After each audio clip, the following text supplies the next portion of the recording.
Yo, it's your man Gerard B on Gerard B TV with this quick Tuesday chat, man. Commanders draft is over. But did Washington really cook? Because I feel like AP did some big work, but we got a lot of other news to talk about prior to getting to the draft. But before I do, got a new intro for y'all, man. Check me out.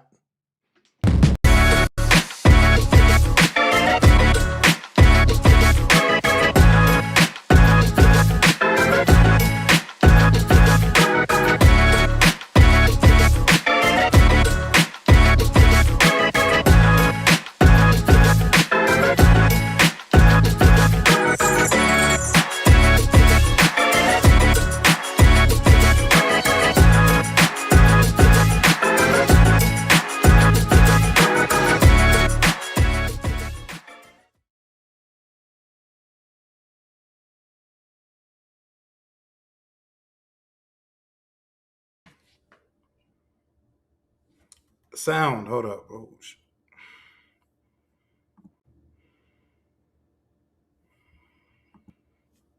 I don't hear your sound right now. After the intro went off, I don't hear you. Oh man. Got you all the way. There You know them are. short mics, it ain't nothing but a grab. Mm-hmm. Ain't Yep, nothing but a that'll do it grab. My every bad, time. y'all. My bad, What's y'all. good with it? What's good with it, man? Let's go. Man, happy to have you on the channel, Rio. Always. Hey, but you know, it's Tuesday. We already Mm-hmm. finished the draft. We finished a lot of the draft grades and all of that, man. But I had to chop it up with you. I had to.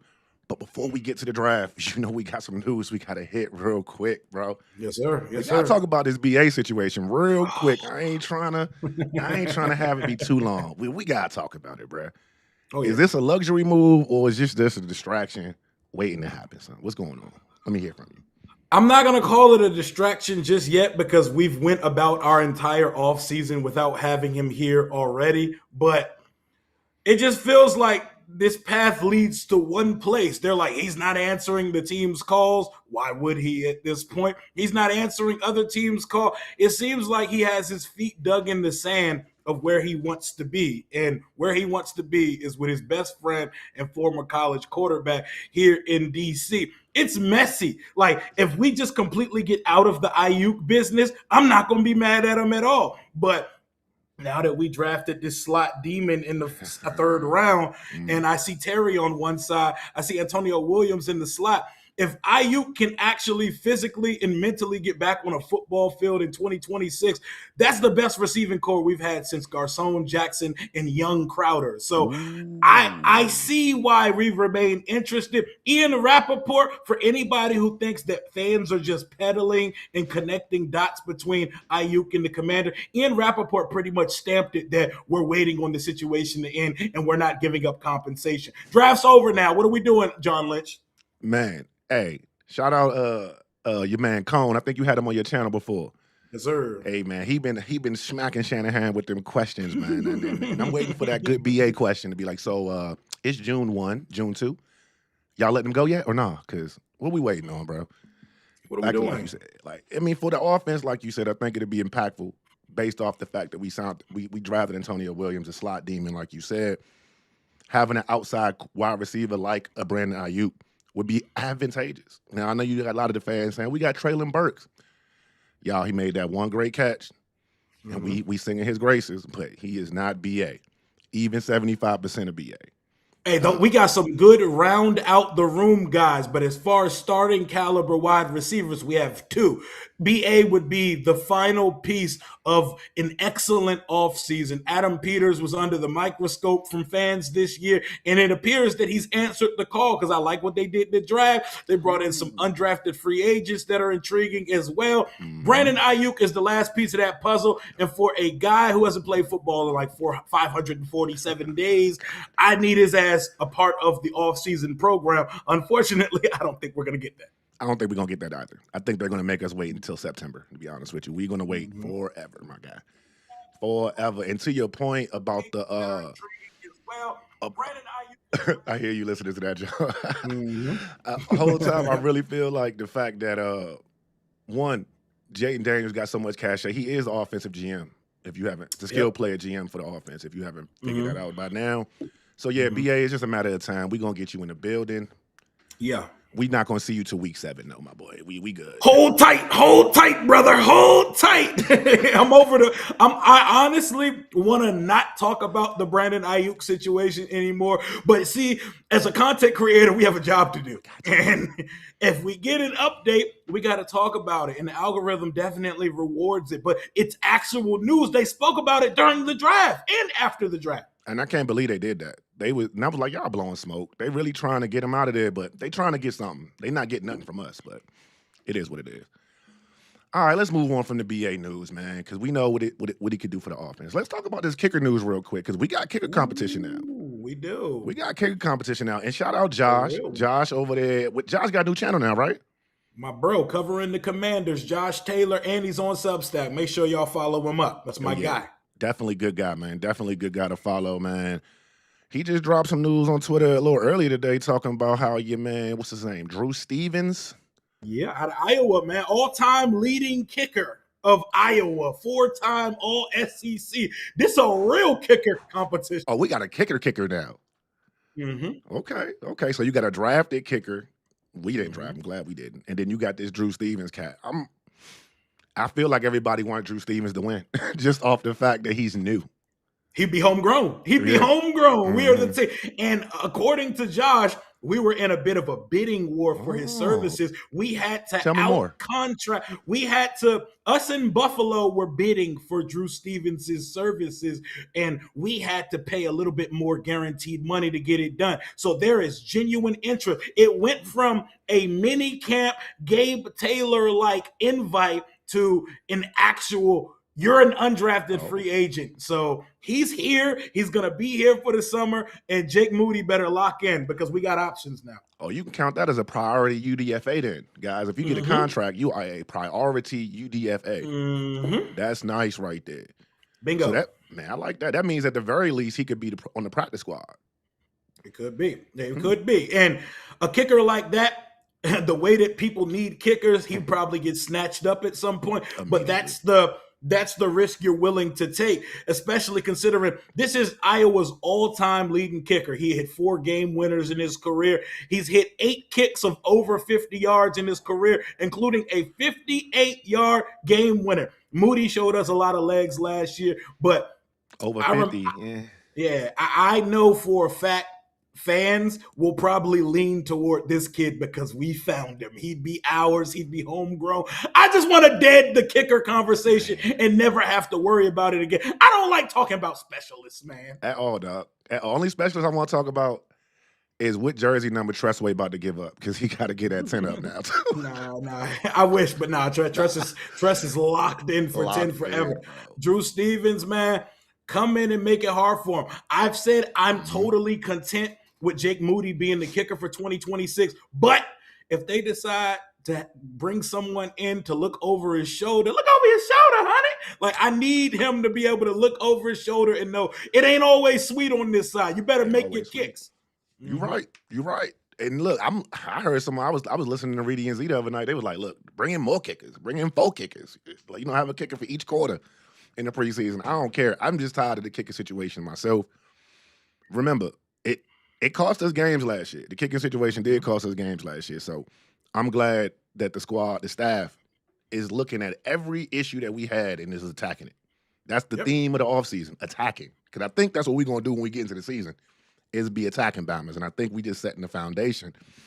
So I got to go ahead and migrate on to the draft and get some of these pick reactions from you. Because I saw you stream. I was a little live myself, but I had you open on my cell phone checking you and your boys out at the crib, man. I had to see what that spread was looking like. You boys is looking real fat and fed over that joint, man. Give me your rundown on how y'all stream went that night, real quick before we start. It went. First of all, it was phenomenal. Like our 6th annual draft party together, we enjoyed it. We enjoyed each other's company. We had good eats. Not only did we have the fried chicken and waffle bar, we had tomahawk pork chops as appetizer.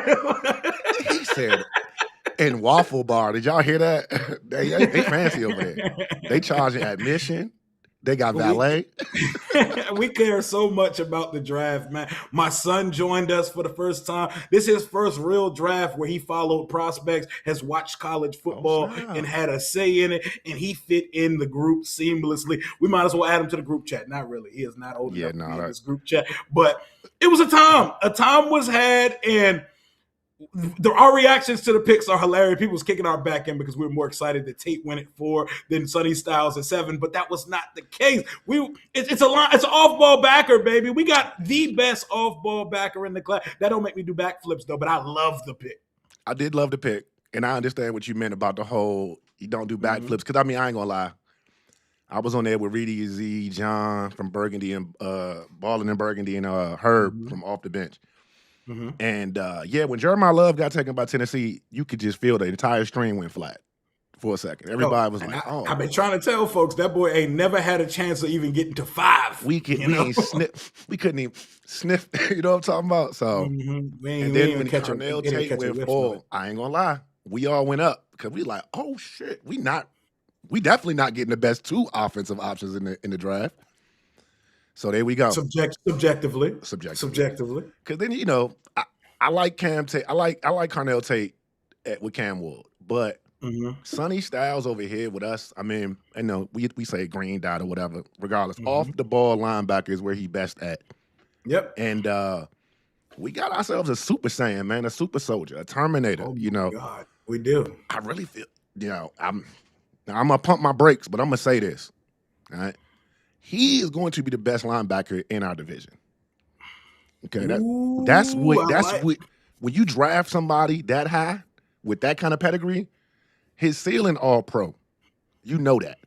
You see it. I like it. He got that old man soul. I saw the video you posted on your Twitter yesterday of him at the draft joint getting his call. Much more personality than he leaves. Yeah, He's funny. Right? He's trolling. He's funny, and the video made me cry when he got that phone call. Man, that's good stuff. Bleacher Report has Sonny's whole day where he's sitting in the barber chair in his hotel room, like, yeah, I think it's the Commanders tonight, but we're gonna see. I think it's definitely the Commanders. Dan Quinn was making that boy all type of promises in the meetings, man. And then he hit me with it. Then he give me my Terminator call back talking about, I told you I'll be back. I said, dog, he just know that I think he a Terminator. Like he know Android. But I would say my favorite part of that whole joint was when he fired Cornell Tate up.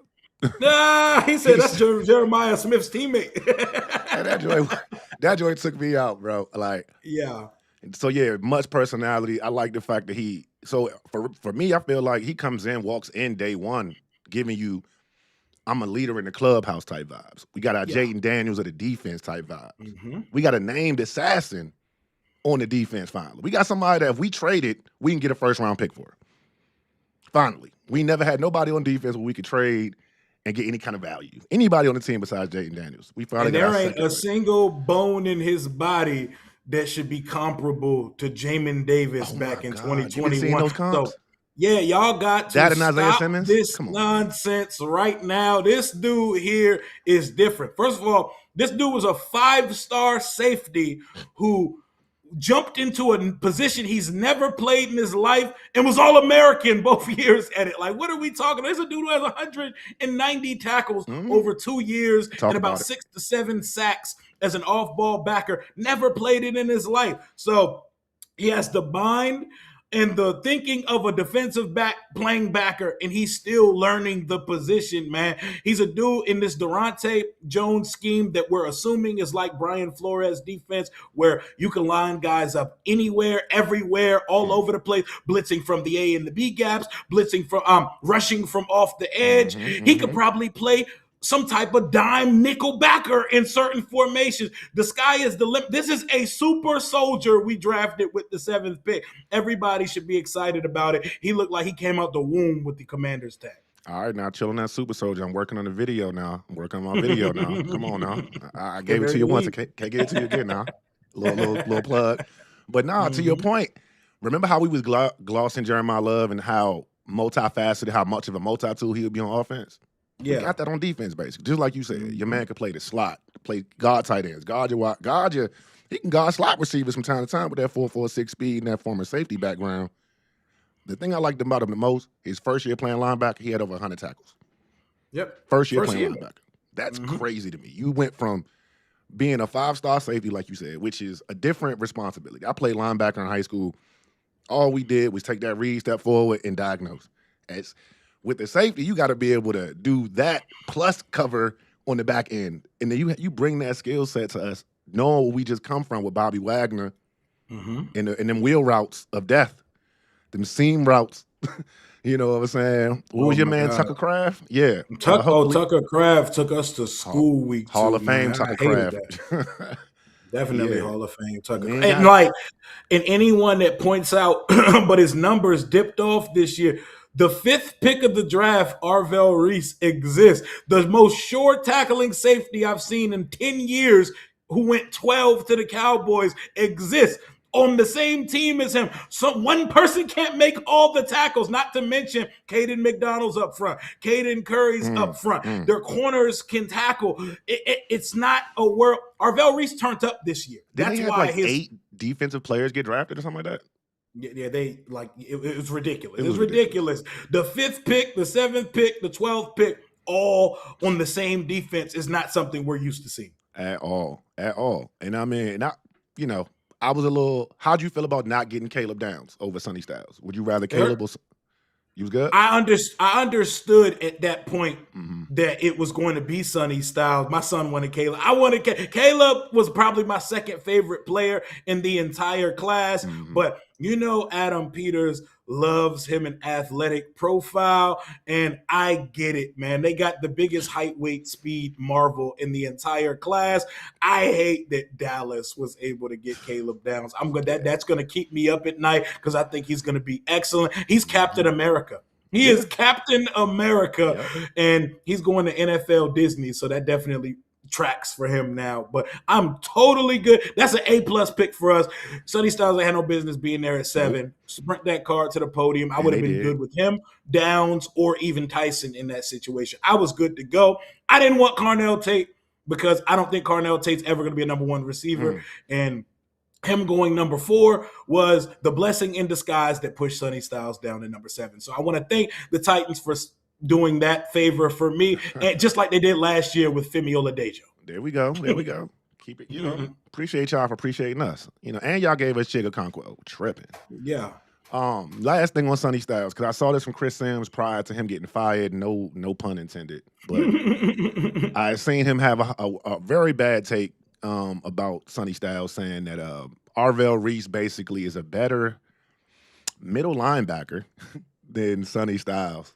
When Sonny Styles played the green dot at Ohio State.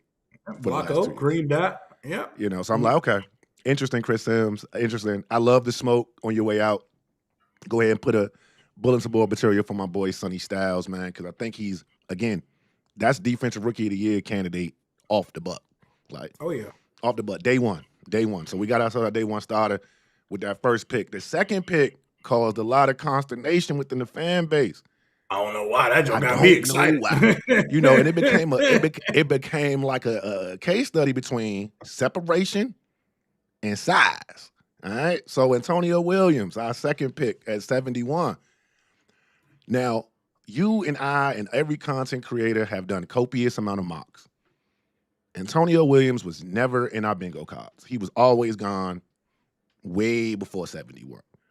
And really, that's because of his 2024 tape, when he was really projected to be a first-round pick coming out of his 2024 tape. They had that 2024. I remember he was projected to be the second or third receiver taken going into the year because his 2024 tape, he had a better season than Carnell Tate ever had in college. Talk to me nice, bro. He had 75 catches for 900 yards and 11 touchdowns. Carnell Tate never had a 60-catch season. Carnell Tate never had a double-digit touchdown nor 900-yard season. So I'm just saying, we're running our version, our variation of a Detroit Lions type offense. Well, guess what? There's your Amon-Ra St. Brown, and he got drafted around before Amon-Ra went. And this is an interchangeable guy. He played most of his snaps out of the slot. He could play on the outside if needed. He's a demon. Anybody Our fans show me on a daily basis that they don't be watching football outside of the Commanders, Oh, that's because crazy too. That's crazy. thinking that he's anything like Luke McCaffrey or Jalen Lane shows me you've never turned on a Clemson football game in your entire life. He's the best route runner on this team day one, and that's including your number one receiver. And you know what's funny about that? Like, you said that. I wanted to say, Lou Riddick said that he had Antonio Williams as his second or third best route runner in this draft class. He probably would have had him as his best route runner had, the 2025 tape not happened. What make me more interested about Antonio Williams is the fact that with most of these draft picks from this point forward, AP was betting on their 2024 tape hitting, being what they actually are. Yeah. So let me ask you an Antonio Williams question. You got Terry as your option one. Chig is your option two. Antonio Williams your option three, day one. I think Antonio Williams could be the second option. I can see him catching 60, 65, 70 catches on this team, bro. Like, we don't need another slot receiver. This is your number two receiving option, bro. Yeah. You take it how you can get it. People say the word slot receiver, and they don't even know what the hell a slot receiver is or what their job entails. They throw it around because it's a buzzword, and they hear other people on the internet saying it, bro. Watch the Detroit Lions offense. You wouldn't care that Amon-Ra St. Brown's a slot receiver? Amon-Ra St. Brown has produced more than every receiver we've ever seen play for the history of this franchise. Like, we would kill to have Amon-Ra St. Brown in this offense. What's the least amount of yards he's had? Like 1,200? He's never had under 90 catches before. Like, he is a demon. If you don't see what that type of weapon can do. Detroit, they specialize because they have three targets out there simultaneously that can run option routes. An option route. They got Jahmyr Gibbs, Sam Laporta, and Amon-Ra St. Brown. You got to have a quarterback to be able to do that. But those option routes open up so much. And Antonio Williams is going to be at a buffet when he gets in the option routes in the slot over here. Man, he's going to ball out, bro. I'm looking forward to it. Fantasy star. It would not surprise me if this kid catches 70 passes as a rookie because he's built for it. This ain't Cade Klubnik in 2025 throwing it to him. Cade Klubnik was nice in 2024. He completely forgot how to throw a football in 2025. And a couple injuries also affected Antonio Williams in 2025. I literally stopped talking about Antonio Williams as a prospect because I was so sure he was going in round two. I love this pick. This is an A+ for me. And if this is your Amon-Ra St. Brown variant in this offense, we good to go. Best route runner on the team, and it's not even close. Don't you dare put Jalen Lane or Luke McCaffrey in an Antonio Williams conversation. So he runs better routes than Terry McLaurin? Yes, easily. And he has a further along route tree. Yes. Shoot them shots, boy. I love it. Yes. I love it when you speak with your chest, bro. I love it when you speak with your chest. He's actually can run double moves. He stems his routes. He sets up defenders. He's the most nuanced and natural route runner on the team. And I don't think it's close. You know what making me laugh because as you saying it, I was thinking about Terry running those option routes in that clip he was putting out. And then I watched Antonio Williams highlights, and I'm like, I watched him put 3 or 4 dudes on their ass. Blender. You know what I'm saying? And and what did AP say? He wanted to get Jaden Daniels some reliable options on offense. This guy has a less than 2% drop rate on passes. Like, come on now. About it. Talk about it. Fans are fixated on, I want a 6'3 receiver. I want a 6'4 receiver. I want Jeff Caldwell. Jeff Caldwell wasn't even good at football in college. He's just fast as shit, and he's tall as hell. Antonio Williams, Jaden needs most sudden separators. More than anything that this offense needs, he needs guys that run a route and flash hands immediately because he's had to throw guys open for 2 years. If you don't see the value in getting one of the best sudden separating route running menaces in the draft, I suggest you watch football outside of Washington because there are other receivers to look at outside of Treylon Burks, Luke McCaffrey, and Jalen Lane. And to keep it a buck, everybody keep talking about size. I want everybody to do a little homework assignment. If you haven't, most content creators have done this before. The top receivers in the NFL are not 6'3", 6'4", and 6'5". They are between 5'11" and 6'1", 190 to 205. And he fits that profile like a glove. Right there. There you go. That's all you need to know. Think about what Jamar Chase is. Now Jamar Chase got a little big this offseason. We're going to see what he's doing. I'm looking forward to seeing. He getting his swole on. Yeah, he got paid. Like, yep, time to go. All right, our third pick, Joshua Josephs. Joshua Josephs. I'm a dog his name. JJ is what we call him. Big JJ. Yeah, on my channel, we're going to call him JJ. How you feel about JJ, the man with the long wingspan, the only edge rusher with long wingspan in the draft? What it seems like. It told me everything I needed to know about any potential interest in Ruben Bain. Like they won't want no parts of no little arm T-Rex arm edge rusher, man. Hey, Bain may go crazy in Tampa though. The way he just grabbed his hat and kept it pushing, I said, "Oh yeah, that's Hall of Fame. That's Hall of Fame." He's gonna go crazy. I'm so glad we don't play Tampa this season. Oh my God. Yeah, but Josephs was a dude who people could have seen us taking at 71. We get him 70 picks later. I see him on people's top 75 list. This is an upside guy. You're betting on the athletic profile, I see people worried that he's close friends with James Pierce Jr. Don't worry me none. That don't mean he James Pierce because he's friends. You aren't everything you associate with, but that means he might got a little dog in him. His production wasn't what it could be because he was on a pitch count the most of this year, and we needed to add another edge in the room because there are no edges on this roster after this year other than Odafe Owe. And that pick immediately told me it may be curtains for a guy like Drake Jackson and Javonte Jean-Baptiste because this kid's going to get on the football field immediately. He may be more of a pass rush specialist in year one, but he plays the run well too. I don't know why people act like he's a good run stopper as well. I'm very curious to see what role they have carved out for year one, but I think this is going to be a good, solid, contributing guy.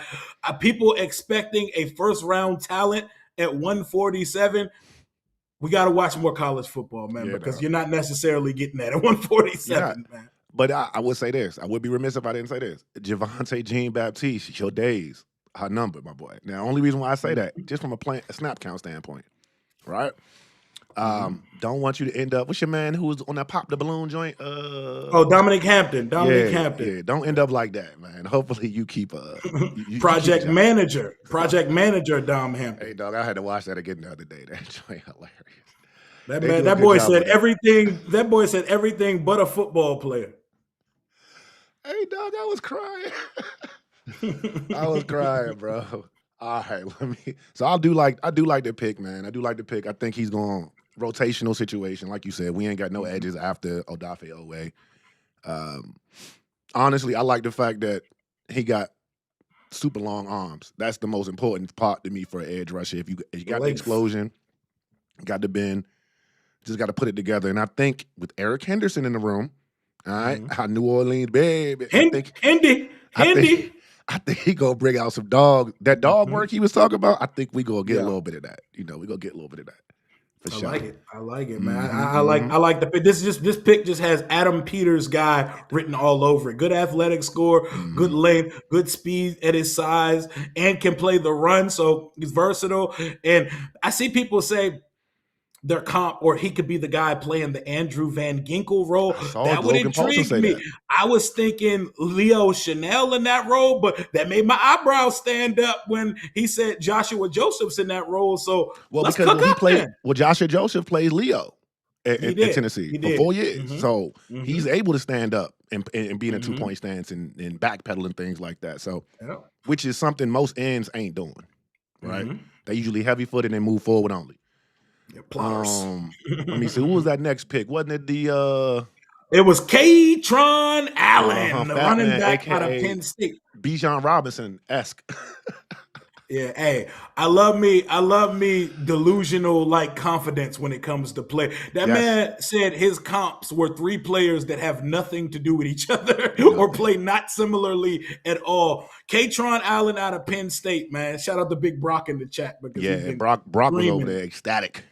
He'd been screaming Kaytron for the longest. Hey, we talked about an Amon-Ra over here.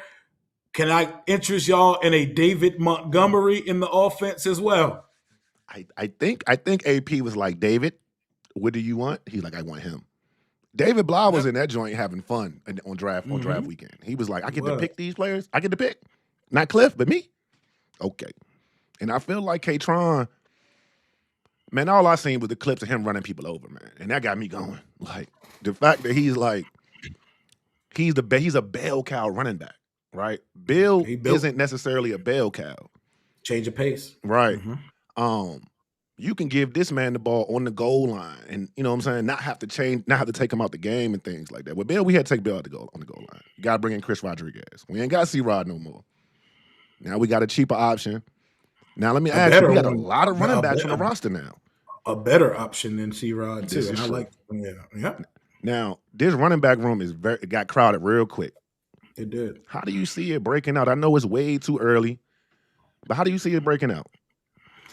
I think Bill, Rachaad White, and Kaytron are going to be the three most used backs in the offense this year because I think I'm combining Bill and Rachaad White and putting them in a pot and saying, y'all are going to combine to be the Jahmyr Gibbs in this offense. I don't see Bill Krosky-Merritt running no choice route. That's more Rachaad White. But I don't see Rachaad White hitting a homer or busting a run up the sideline for 40, 50 plus. So you put those two dudes together, that's the Jahmyr Gibbs role in the offense. And then Kaytron comes in and takes over as your David Montgomery. So it ain't just short yardage situations. He not Peyton Barber, so don't put that on him. The dude is ferocious, but this is a 6 yards a carry type guy. 2,400 yards and 23 touchdowns over the last 2 years. That's going to be on the roster, and that's going to be getting carried. He's the only one of his kind in the entire room. He's the only back built for a full workload, bell cow, workhorse type role in the NFL. So there's no way you're practice squatting that this year. Yeah. Jerome Ford and Jeremy McNichols, y'all are competing to be the new C-Rod, which is the on-call seasonal employee. If we need you, we're going to call you up type character. But Kaytron, Rachaad White, and Bill feel like they're going to be your workhorses in this room. And I see the Sonic Knuckles thing that they trying to cook up over here. Cook it up, Blau. Hey, what you said yesterday, Kirkland Premium? Hey, that's Kirkland signature brand Gibbs and Montgomery right there. That's affordable, contract-controlled Montgomery and Gibbs right there. And no, all these dudes together don't equal up to Jahmyr Gibbs. He's a rare specimen. Those don't grow on trees. They don't. But in theory, they top 10 in the draft. In role specific, I see what they're trying to cook up. So combine Rachaad White and Bill and then throw Kaytron in the mix and let Jeremy McNichols and Ford duke it out to see who's going to be the fourth guy if they keep Ford. Oh, yeah, that's how I feel about it. And everybody, I keep hearing Jerome Ford's name. I'm not familiar with his game. No, he's good. He could be a lot of teams running back, too. He can start for some team. Okay. So what's been his issue? Just opportunity, you think, or just injury? Yeah, that and the Browns stink, but like I like Ford. I think of the four, I would keep Ford over McNichols. Shout out to J-Mac. They love J-Mac. J-Mac's been a huge part of it. Cliff loved J-Mac. Here's the thing. Cliff's not here anymore. So I think I would choose Ford over McNichols, but either one of those guys that they round out the room with or is the on-call guy, I'm not mad at it. We're already a top 4 rushing attack with what we had last year and Jaden playing not even half the season. Now, you add Kaytron Allen, you add Rachaad White, which is Rachaad White's going to be what Eckler was in 2024, but younger with a little bit more pep in his step. So we got better, and we're going to get a full season of Jaden. There's another top 5 rushing attack. Oh, yeah, for sure. Easily. I mean, as long as health. Health. Yeah. Please. I mean, knock on wood right there. I've been knocking since you said it, cuz. So all right. Okay. So with let me see. I don't really care about the quarterback situation. That wasn't really my cup of tea. How you like about the center, Matt Golban? You think he's starting? Think he got a chance? I would throw Matt Golban at the end of my mock drafts just because I like the way he looked like a center. That's a center face, bro. I always say I want my center to look like a big ass farm raised white boy. I want that. That's what I want on my roster as a center. This dude has played more football than like all the centers in the class. He's super experienced. Nick Allegretti, I think, starts the entire year, but a center that played as much college football as Matthew Golden could make it interesting in anything to keep Julian Not Good Jones off my football field, I'm here for it. So welcome to the team, Matt Golden. Can't go too much deeper. It's a center. It's a center. And hey, look, Commanders content team, they did their big one. They put out a center highlight tape yesterday. They did. They did their big one. and it cooked, y'all. But that's the extent of my center dialogue. You feel me? Like, that's all I got. You know what I'm saying? Big Matthew Golden, bro. He looked like a center, bro. Put him in a nasty number in the 50s or 60s, and let's call it a day. Oh, you done made me switch the gas to the number to get the numbers gate, young. I was trying to stay away from it for a little bit, but I got Big Rio on the channel, and this is the number aficionado of the Commanders, you know what I'm saying? Okay, so let's start off at the top, shall we, with our draft picks. I care so much about numbers, bro. I don't care what nobody says. And you have got me on that same wave, bro, because I feel like, young, the number, if you the goods and you got the right number, you become a GOAT. You could become a GOAT in your situation. Like, Jaden Daniels getting 5 was imperative. Yeah, and I will never forgive this fan God. base for saying the quarterback stole the punter's number or for being reluctant to give him. If y'all don't shut the hell up, that's our franchise quarterback. Y'all talk about, but it's Tress's name. God bless Tress Way. Yeah. What are we talking about? What were we talking about in 2024? Exactly, because, man, could you imagine Jaden Daniels not having 5? No. What universe is that? Yeah, I'm out there rocking 12 or some shit. My God. Crazy. You're like, yeah, Tom Brady's my favorite. No, 5. No, Yeah. All right, so what's our number one? What's our number one draft pick gonna do? Because he was talking. He's talking crazy. He was talking crazy, right? Yeah, Thank you, Fred. Thank you, Santana and London. Oh, they got him. They got him right. They got him right in a second because I think this is my take on it because I like to overlook everything. I like to think outside the box. Okay. I think because he was sitting in the room with London Fletcher, his way of paying respect and homage was to say, I've seen what y'all great linebackers wear. Give me something in the 50s. And they say, whoa, brother, you got too much dip on your chest. Have you seen what you look like in a uniform, brother? We're not putting you in a 50s number that looks like it comes with a neck roll attached to it. Hell no. They all said, no. Even that surprised me. I didn't. And that tells me even Fletcher cares about numbers. He said, nah, you would look good in a single digit, my guy. And 6 is the only available single digit, allegedly. So 6 is the only option, Sonny Styles. You take those 50s numbers and you throw them shits to somebody else because I don't want to see that. Yep. No, I feel it. I need 6. Everything it's the only one number available. He not going to talk to Mikey to get the 0. Mikey would take that whole rookie signing bonus. You know what I'm saying? I do like from his mentality that he just wants to play football. Sonny Styles gives the energy that if they threw him the number 69, he'd put it on and he would play. But bless his heart, I care about it. And those aesthetics and drip matter. So put the number 6 on and call it a day, my guy. But if he don't wear number 6, I need Antonio Williams in it because I've been trying hard to find a good number for him. Yeah, that's tough. Yeah, that's the tough one right there because I can't have him in 89. That's the Yami number. They better have Diami looking so nasty in like 88 he's gonna be looking nasty. or 89. Because, I mean, Santana in the 89 only looked good because of the way the jerseys in the pads was. And because it was 2005. That too. We ain't have all of this freedom, right?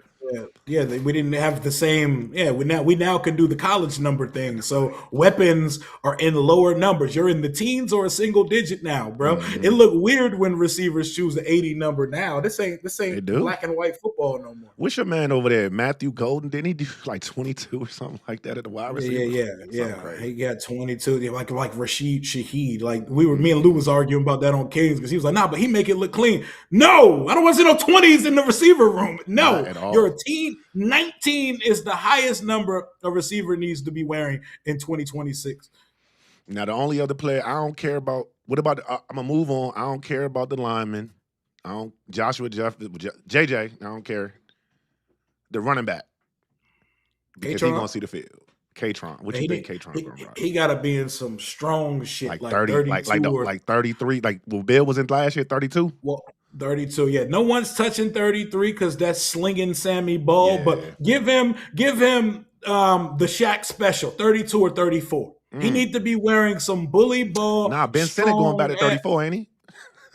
He should. I wish he would. I wish Ben Sinnott would go to 34 because we need to get him out of a tight end number because he's not that in this offense anymore. Mm-hmm. But yeah, Kaytron for me, put him in some strong shit like 32 Mm-hmm. or 34. I think Antonio Williams, if Sonny Styles takes number 6, put him in 14 so he could really be our Amon-Ra St. Brown variant on this football team. And let's call it. They're like, Rio, that's Ryan Grant's number. We're not giving Ryan Grant possession of numbers, bro. We're not giving Ryan Grant. Like, remember when Ryan Grant, Jay Gruden's son, was the receiver?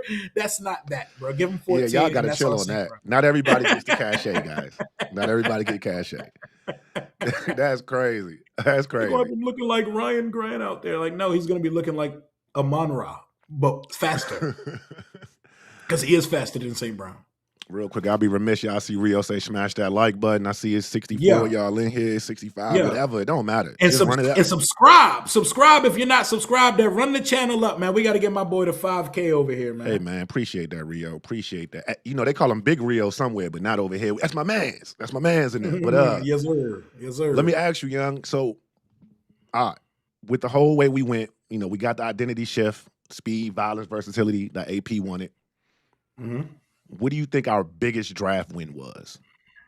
Was it the identity shift, or was it the fact that we were aligned with the vision with the teams? You know what I'm saying? Like, they recognized the issue, and we also recognized the issue, and they actually handled it accordingly to plan. I think the biggest win for the draft was value because they got a top 3 or 4 player at 7. They got a second round quality receiver at 71. They got a dude that people projected to go in the top 100 picks at 147. They got probably the second most productive running back in the entire class, and you can check the numbers if you don't believe me, or ask Big Brock 46 if you don't believe me or like the numbers. But you got the second most productive back in the entire class at what, 187? Yep. So, and I love that value conversation you brought up because that's that's AP mantra. We had 6 picks. And efficiency. He just is like, I'm gonna hit a home run every time I get a chance. And he said that in his pre-draft presser. Like, you can hit a home run in every round. He went out there and tried to execute that. So I agree with you on that. As far as that's the biggest win.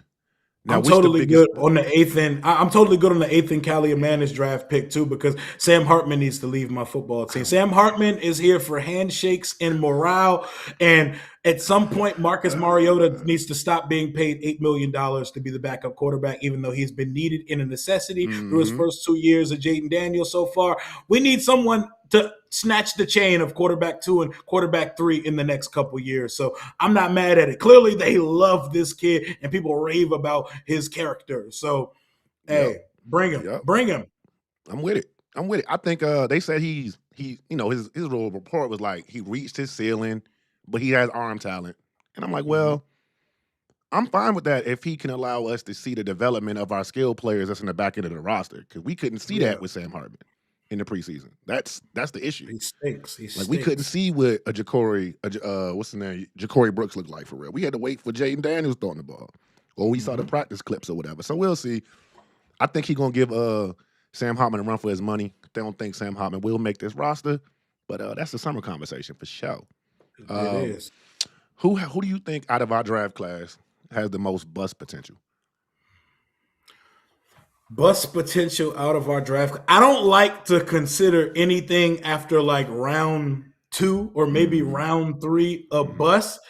I think like it probably is an unfair thing, but you probably have to go with the first round pick. You probably got to go with Sonny Styles for this, because Antonio Williams is a 3rd round pick. I think he's going to give you 3rd round pick contribution. So the biggest potential for a letdown would be the 7th overall pick. It's a position where players rarely reach their second contract with their team.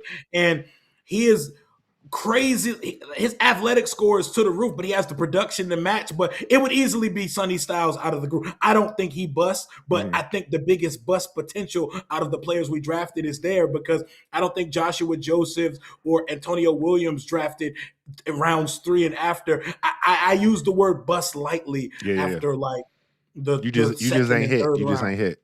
No, that makes sense. That makes sense. That's kind of what I was going with. I think it's Styles. I think it's Styles. I think for me it would be I guess if it's the hit, I really feel like if Styles don't hit, this draft is a failure. It is. Yeah. Point blank period, right? If you get your first pick wrong, it's throw it all away. Throw the whole shit away. It might be Ron Rivera. it'll make you almost think that Mansour might have been right. What you think? Hey, I hope we don't have to have these type of conversations. But in the world of being a Washington fan, there's a lot of revisionist things that we have to revisit at some point. But I think we got us one, man. Yeah. I think we got us one. I think the linebacker room is about to be so much fun, and this dude is going to be running around like an alien on Sunday. I'm looking forward to seeing. I'm finally actually looking forward to seeing what the defense is going to do. Because when we watch football in September and October, we all excited. When we get to November, December, we're like, man, I'm not watching the defense play the ball. Like, I'm going to get me some. I want me some food up while the defense on last year. Like, I hated streaming last year during the games. You know what I'm saying? I don't know how you did it when the defense is on the field. I hated it when we had JD. It was like, what are we doing? It definitely gets hard, but I will say my biggest concern coming out of the draft is they didn't touch the secondary one time, and that is indeed a choice. They are telling us that they are a lot higher on the safety and cornerback rooms than we are. Oh, man, what a segue. You are the segue king, my boy, because that's where I was going to next. We do this, man. Listen, I also agree with you with the secondary, but my only pushback is Minnesota secondary was never that. It wasn't. They had a safety, and they had some serviceable corners, right? Yep. And when I say serviceable, I mean they was better than. They was okay. They was middle of the pack. Isaiah Rodgers, Byron Murphy, Jeff Okudah, and Fabian Moreau were the corners. The safety, Harrison Smith and Josh Metellus, but their linebackers and their Smith's front free agent. Yeah, I know he is still out there. If you want somebody who knows it, they haven't signed too many.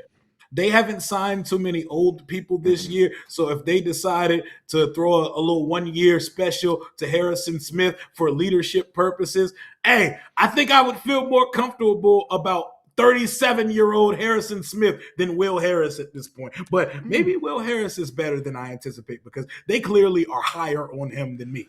I think Will Harris is better than what we saw. I do say that. I do think that. But again, back to the thing. The one thing they didn't handle was the secondary. I think with the whole Mansour thing, I feel like that might have been our pick. I feel like it could be. You know, the smoke screen was, hey, Sonny's on top of our board. I think that was a smoke screen, but I think the Chiefs caught wind of the actual situation. You know, dude from back home. We need a corner, something real bad. You know, you pair him with Trey Amos, we cooking with something. But now we got the best linebacker room, I feel like, in the NFC East, which is a good consolation prize. That just makes me know that we're going to have to corner next year in the draft. That's probably our top situation, corner and wide receiver, which is better than where we are right now. What do you feel most excited about leaving out this draft? I know this offseason so far. Adding a young, talented route running specialist receiver excites me, because I'm sick of Jaden having to put a cape on and leave pockets even when it's clean, because none of the receivers get separation. Like, if we calling it what it is, Terry not even a great separator. That's why he's so high in contested catches every year, because he's not a regular sudden separator. We now have that. Jalen Lane is not that. Traylon Burks is not that. Luke McCaffrey is not that. De'Ami Brown is not that. Van Jefferson is probably the next closest thing to a sudden separator, and he doesn't even need to make the roster. Them getting a sudden separator with 4.4 speed and sure hands I think with Jaden Daniels, him and Chig are going to be the fail-safe easy buttons for Jaden on a regular basis. You know those games where Terry has 4 for 37, a guy in the slot, and a tight end where Jaden loves to go. Like, remember the success he found with old wash Jamison Crowder and Olamide Zaccheaus? Now turn that up with a younger, better route running option and more explosive with the ball in his hands receiver. Antonio Williams gives me so much excitement about what this offense could be, because now I know that there are two fail-safe options on the offense with Chig and Antonio Williams, man. And we're still waiting on this San Francisco thing to play out. Honestly, if they don't add Aiyuk, I'm cool. I get it. I mean, obviously, Aiyuk kind of fits. He's like that last piece to the wide receiver Cherry room, on right? top. Cherry on top. Yep. But again, we don't need it. It'd be nice. I feel you in the Antonio Williams situation. Now, you mentioned something that got me thinking. You said, the game that Terry go 4 for 37 or whatever. I hate those games, by the way. David Miles said he gonna target Terry 10 times a game. Now, on average, I want to say in Terry's career, it's been about 8.3 or something like that targets per game on average. Don't be feeling like it. I know, right? Because he go games without you don't hear his name at all. With Antonio Williams coming in, you mentioned 70 catches. That's a lot of catches for a rookie. Is Terry getting 10 targets a game? Yeah, the thing is, he'll probably be somewhere around 50, 55 catches, but I can see the ceiling, just like similar to how I said Mekhi Lemon is going to come in and catch 75 to 80 catches. Antonio Williams, same type beat, as long as he gets a quarterback and a good scheme that you don't necessarily have to scheme a guy like that open because he breaks down defenders. But I think there's a world where Terry could get his 10 targets a game and Antonio Williams can still eat, because we've desperately been seeking a reliable second pass catching option Terry's whole career. I think it started fine with Debo, and then it got real gadgety and it got real predictable, and then all we could do is run screens and bubbles and jet sweeps and stuff like that. This is a wide receiver with a full route tree, and wait till he learns the mastery of the option route. It's going to be over for defenders at that point, man. But there's room for everybody to eat. The Lions got J-Mo, they got St. Brown, they got Sam Laporta, they had 2 tight ends, and they work in other guys to eat. Isaac Tesla, and they got mouths to feed, and they all get fed as long as they're out there on the football field. We don't need to be gatekeeping targets to protect one's legacy and fandom. Like, whoever gets open gets the football. And I think we got a good sudden separator that's going to get a lot of attention in year one. Okay. Now, I agree with you on the Antonio Williams sake. I think that, to your point, fans, I'm sorry, we definitely get more excited for skill players than we do off-ball linebackers. Hell this is the reason why, because he's gonna get 5 right, and I agree with you on this, man, 100%. Because I just be looking at his 2024 tape. I haven't really paid attention to 2025 tape at all from Antonio Williams, because I'll never forget when every year they put out the mock drafts, the way too early mock drafts. They had us mocked him at 15 last year. Or whatever, and I was like, "Who is this cat?" Every year they do this. Who is this? Let me go ahead and look, because I'm not a big college football guy. So I paid attention for sure. So yeah, he's the goods, man. And then Cade Klubnik just completely forgot how to throw a football in 2025, and they had a couple of injuries and stuff too. But he's a dog, bro. He's a dog. I mean, that's why. Listen, they got drafted. They had some draft. The Pete Woods. Who else they got drafted from Clemson? T.J. Parker, and they were supposed to go higher than what they went. The Terrell brother went with his brother in Atlanta, which I love. That was a great video Atlanta put out, man. That was beautiful. Yeah, that was beautiful. That one might have made me tear up a little bit, but I would never tell y'all. I'll tell him, man. That type of shit, I'll definitely get the waterworks out of me, man. Y'all ain't gonna get that. Y'all ain't getting that out of me, dog. Not out of you. Okay. All right. So listen, we're in the 3rd phase of free agency. All right. Is there any players out there you looking, any more positions, any more type of positions in need you think we need to attack? Like corner, safety. You mentioned corner and safety. Maybe another wide receiver, another kicker, maybe. Or do you think the roster's pretty much set? I think for the most part it's set, but I would circle around June 1st and June 2nd when rosters start to fill out before training camp and Mm-hmm. guys become available, I'd be on the lookout for positions like safety, cornerback, and maybe something unexpected becomes available at the wide receiver position. I think the roster's set, man. I think it's a lot of spring workout ball, like my guy Ed said. Nothing like spring football. It's time to see what they look like. Rookie mini camp coming up soon. Yep. They're About a going to week and a start half. doing football stuff in practice jerseys and helmets. I think the roster is pretty much shaped at this point, and I don't think any significant ads other than a potential Aiyuk signing are going to be made. I'll say that it feels good. It feels different than it has in the past. Adam Peters has redone our entire roster. Think about where we were when they got here prior to 2024 to now. I really feel like we're in a better place because usually we go into the training camp, we like, or mini camp, we like, oh my God, what are we going to do about this? We're going to right now. We just worried about cornerback position, and that's just from I feel like PTSD. And one, we don't know what Daronte Jones is going to do as far as how his defense is going to look. Now I know you got some plugs. What are you hearing about Daronte Jones and David Blough's type scheme? Anything you hearing that you can share with the fan base out here? Nothing more than what we've all presumed, and that's that some type of Flores stuff. He's worked for Zimmer, he's worked for Flores, but I think Flores is the one everyone has circled. And I think based on how we attack the draft and free agency, that scheme is a scheme that they poo-poo the notion that you need a number one corner, bro. They out there throwing jags out there, and it works out for them. I think Trey Amos could develop into being a good starting cornerback for us. CB1 to be determined.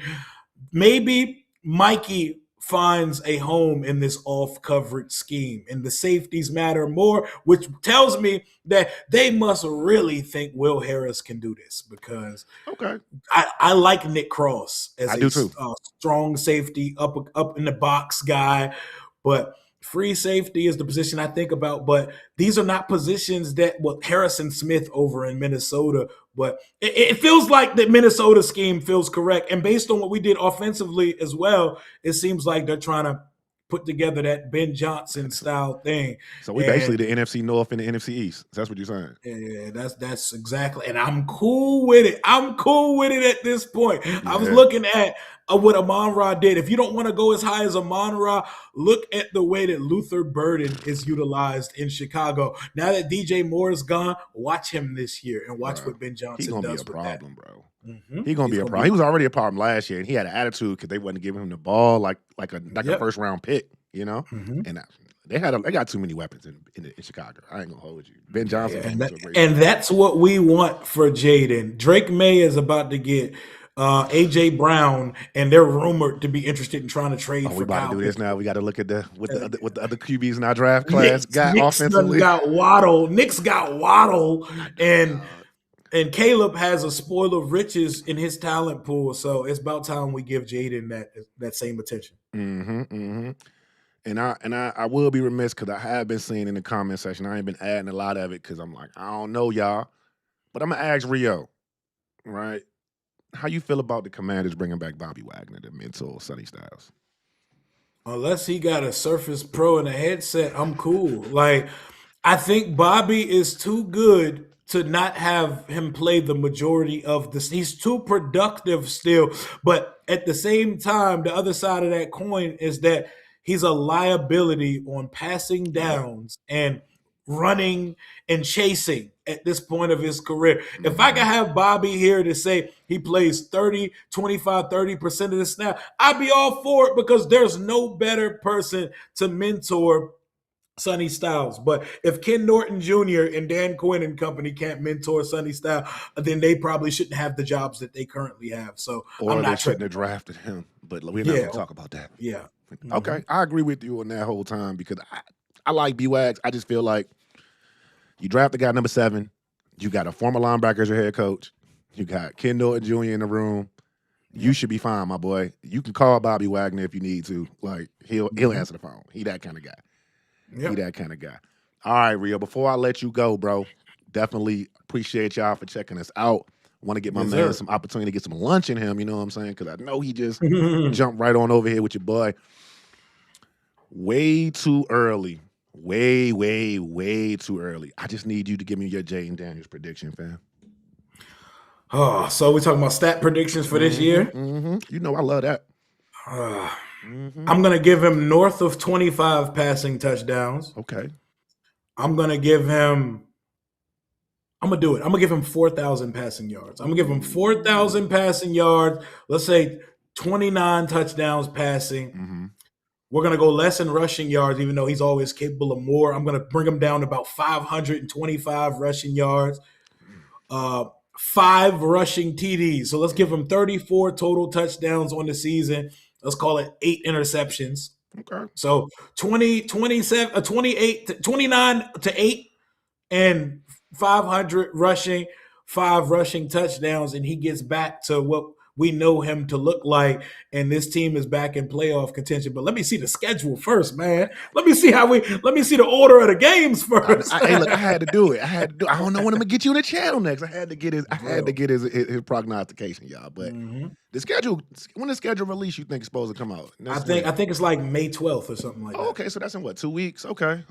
Yeah, I did my little guest on the app, and I know I got that joint wrong for sure. I gotta fill that out too. Yeah, man. Yeah. Okay, so let me ask you last question for schedule question then. Which game are you going to this year? I don't know. I'm gonna pop out once. Let me see the schedule with the primetime games and stuff like, and I'm a determine it from that. But it'll probably just be one game, and I'm gonna see what. I want to go to the LA game. I know we play in LA. I don't know when. Up SoFi? Yeah, I want to go out SoFi. I'd like to be there for whenever they pull out these Hellraisers blackout at prime time for the first time.